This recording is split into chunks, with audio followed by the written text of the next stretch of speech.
In the old Venezuela, the United States played the part of a mafia godfather. The deal was simple. For supplying endless cheap oil, the Venezuelan rich kept a large slice of the profits. The election of Hugo Chavez ended the deal. Obviously, Venezuela is important because they're the third largest supplier of petroleum. I would say that Mr. Chavez, and the State Department may say this, probably doesn't have the interests of the United States at heart. We have been concerned with some of the actions of Venezuelan President Chavez and his understanding of what a democratic system is all about.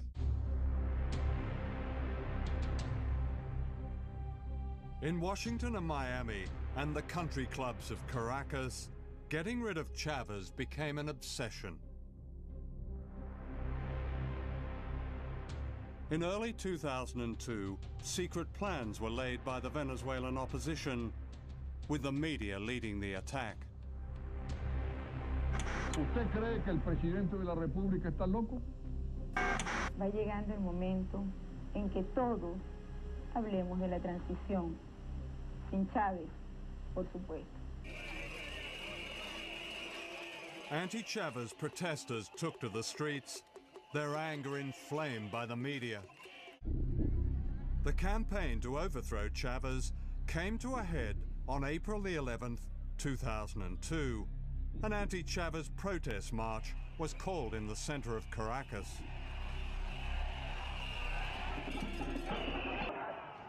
What they didn't know was that there were two marches that day.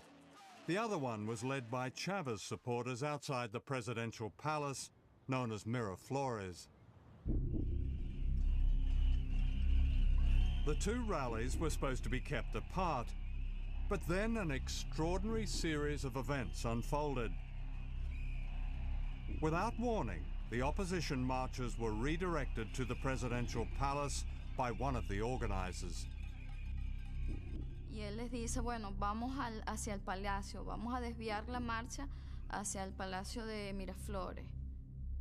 People tried to stop the march from changing course, but the organizer was having none of it. Le dice, no, en esta vaina mando yo y tú mandas en tu casa. Esto ya está programado y se va hacia Miraflores. The opposition marchers were suddenly herded towards government supporters. As they approached the palace, shots rang out.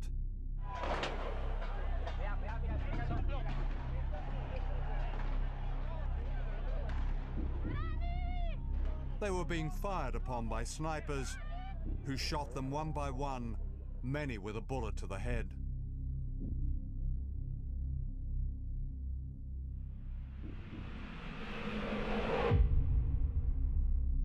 Soon afterwards, these pictures began appearing on anti-government TV, blaming the shooting on Chavez supporters on a city bridge. Disparaban y apuntando y descargando las armas automáticas. Bueno, eso queda para la historia, pero gracias a Dios que hay estas evidencias. Y apuntando a la gente que pacíficamente estaba ahí abajo. Esto es una salvajada sin nombre. Eso es lo que llaman revolución.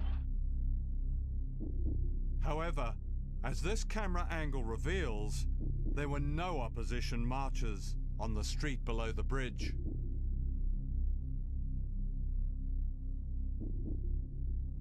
What the TV pictures did not show was this.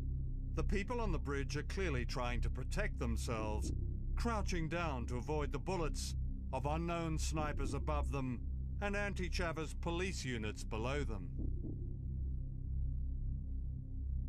The people on the bridge were actually defending themselves. Entonces era como una zona de combate, de control, y que ellos actuaron bien planificado. Estaba súper planificado todo eso. Within hours, these military chiefs appeared on television. They too blamed Chavez and his supporters for the killings. Venezolanos, el presidente de la República ha traicionado la confianza de su pueblo. Está masacrando a personas inocentes con francotiradores. Para este momento van 6 muertos y decenas de heridos en Caracas. Esto no lo podemos permitir. No podemos aceptar un tirano en la República de Venezuela. It was all a setup. The CNN correspondent in Caracas, Otto Neustald, later revealed that the generals had recorded their statement before the shooting. El día 10 en la noche me llaman por teléfono y me dicen la marcha se va hacia el Palacio de Miraflores, va a haber unos muertos y aparecen 20 militares de alto rango pronunciándose en contra del gobierno de Chávez y pidiendo la renuncia al presidente. En esa prueba ya se habla de muertos cuando todavía no había un solo muerto en la calle y todo sigue como estaba programado. Soon the presidential palace was surrounded by renegade army officers. Inside, Hugo Chavez was delivered an ultimatum: resign or be bombed. One of his cabinet ministers broke the news. Políticamente, que quede en evidencia que esto fue un golpe de Estado. No es que él renunció, pues el presidente no renunció. Okay. No renunció y entonces va preso, porque es un golpe de Estado. Okay. ¿Okay? Que lo sepa el mundo. Que lo sepa el mundo.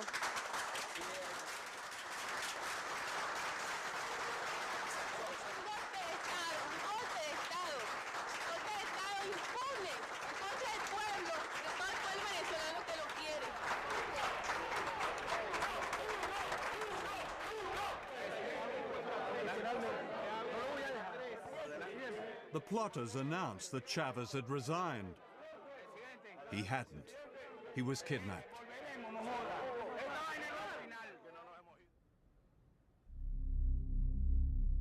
The following morning, an unelected dictator was sworn in.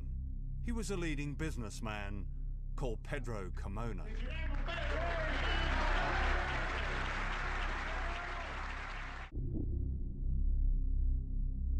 In one amazing proclamation, democracy was demolished, piece by piece. Se suspende de sus cargos a los diputados principales y suplentes a la Asamblea Nacional. Se destituyen de sus cargos ilegítimamente ocupados al presidente y demás magistrados del Tribunal Supremo de Justicia. Así como al fiscal general de la República, al Contralor General de la República, al Defensor del Pueblo y a los miembros del Consejo Nacional Electoral.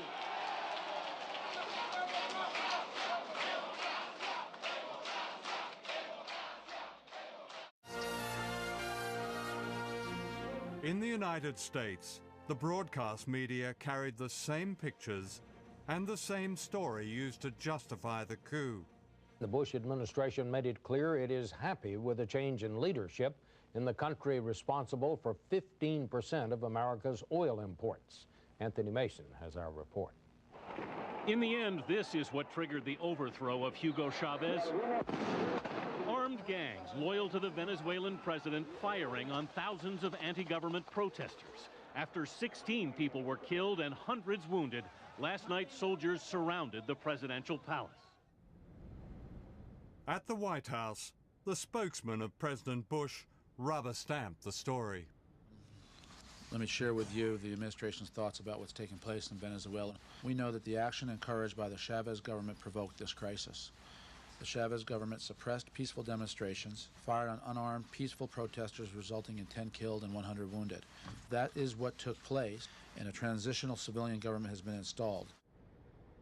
Back in Venezuela, 3 years of modest democratic reform had been overturned. Afortunadamente tenemos una gran arma, que son los medios de comunicación. Si ustedes, el pueblo venezolano vio hoy, el ejército ni la Fuerza Armada hizo un disparo. Todo esto fue nuestras armas fueron los medios de comunicación. The plotters and their friends had everything to celebrate. Or so they thought.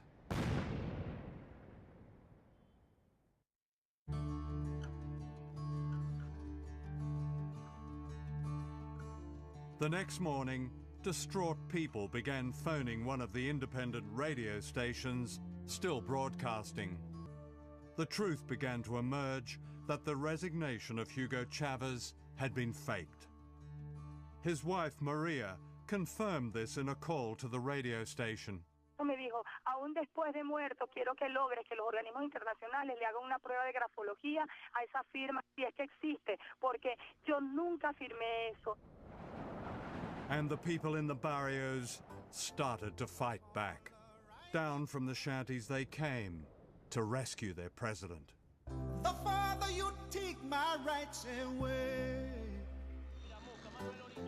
the faster I will run. You can deny me, you can decide to turn your face away. No matter, 'cause there's something inside so strong.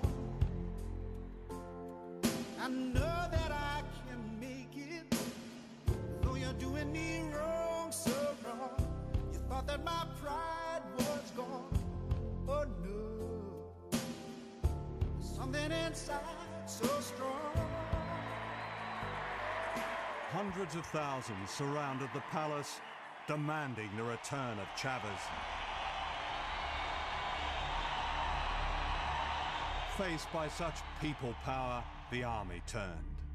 Es que, desde el punto de vista militar, toda la Fuerza Armada, el 98% de la Fuerza Armada en todo el país, ha reafirmado, ha reiterado su lealtad a la Constitución vigente en Venezuela, a la Constitución de la República Bolivariana de Venezuela.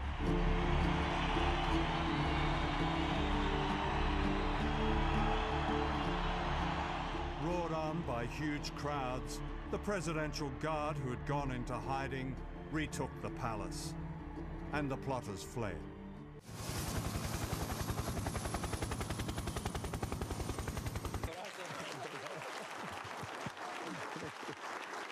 Just 48 hours after being kidnapped, Chavez was back in power.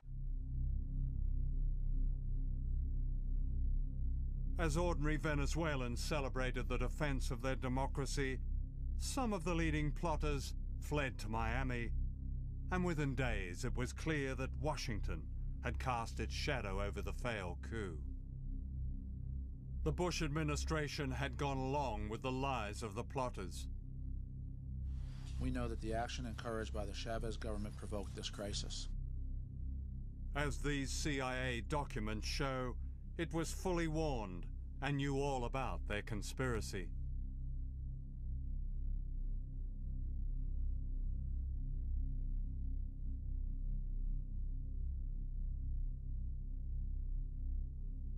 Washington claims that it warned Chavez about the coup. This is denied by the Venezuelan government. Washington not only knew what was going on, it was backing and funding the coup indirectly. Documents recently released show that the Bush administration channeled millions of dollars to the Venezuelan opposition in the months leading up to the coup. The money was handed out by its principal aid agency, USAID, and an organization called the National Endowment for Democracy.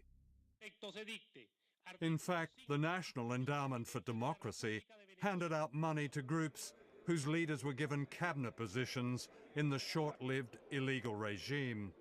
An official in Washington explained that this was merely part of President Bush's freedom agenda. But I want to just be very explicit about this, because there is, I think it's very important, and it's in the interest of fairness, to understand that the United States did not support that coup.